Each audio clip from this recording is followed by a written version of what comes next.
मैं दिल से दुआ करती हूँ कि तुम्हारी ज़िंदगी में इतनी खूबसूरत कोई चीज़ आए कि तुम वो सब भूल सको जो कभी तुम्हें अंदर से तोड़ गया था।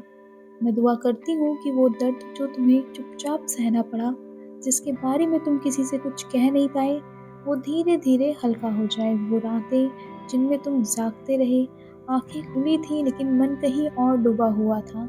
वो रातें जिनमें तुमने किसी से कुछ माँगा नहीं, बस खुद से कहा चल एक और दिन निकाल लेते हैं। लोगों को नहीं पता कि तुमने कितना कुछ बिना शोर मचाए सहा है, क्योंकि तुम रोए नहीं सबके सामने, तुमने शिकायतें नहीं की, तुमने खुद को विक्टिम की तरह पेश नहीं किया, तुम बस चुपचाप अपना दर्द उठाकर आगे बढ़ते रहे। वो लोग जिनसे तुम्हें उम्मीद थी, जिनके लिए तुम खड़े रहते थे, जिनके लिए तुमने खुद को पीछे रखा, लेकिन जब तुम्हारी बारी आई तो उन्होंने कहा मुझे समझ नहीं आता या फिर कुछ कहा ही नहीं।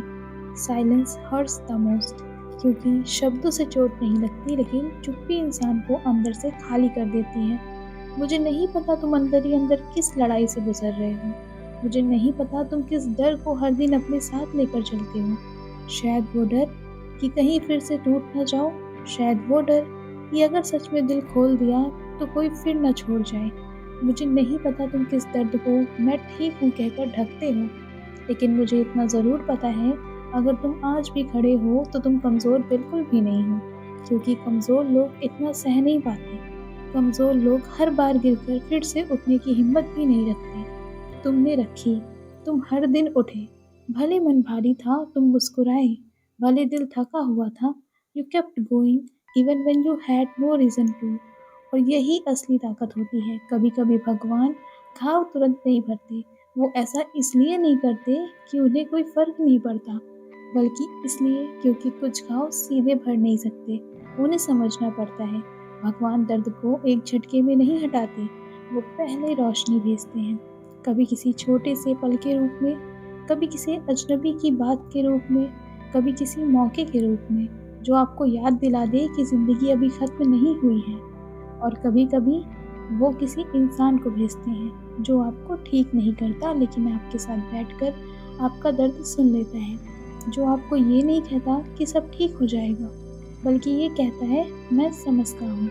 And sometimes that is more than enough. और अगर आज ये शब्द तुम तक पहुँचे हैं, अगर तुम इन्हें सुनकर एक पल को रुके हो, तो शायद मैं ही वो पल हूँ, शायद ये वो रिमाइंडर है जो तुम्हें ये बताने आया है कि तुम अकेले नहीं हो, कि जो तुम महसूस कर रहे हो वो गलत नहीं है, कि तुम्हारा थक जाना कमज़ोरी नहीं है, तुम्हारा वक़्त बदलेगा, ज़रूर बदलेगा। आज नहीं तो कल, लेकिन बदलेगा। और जब बदलेगा तो वो लोग जो तुम्हारे दर्द को कभी समझ ही नहीं पाए, वो भी तुम्हारी खामोशी का मतलब समझेंगे।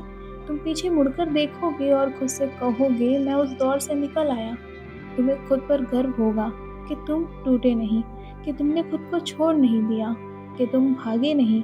You stayed when it was easier to give up, you stood when everything inside you was shaking.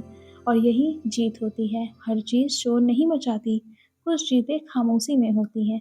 अगर आज भी तुम चल रहे हो, अगर आज भी तुम सांस ले रहे हो, अगर आज भी तुम्हारे अंदर थोड़ी सी भी उम्मीद जिंदा है, तो यकीन मानो अभी कहानी पूरी नहीं हुई है।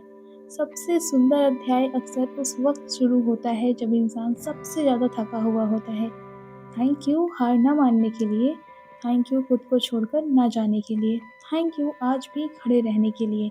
तुम्हारी लड़ाई देखी जा रही है, तुम्हारा दर्द व्यर्थ नहीं जाएगा, और एक दिन तुम खुद को देखकर कहोगे मैं बच गया और यही काफ़ी था।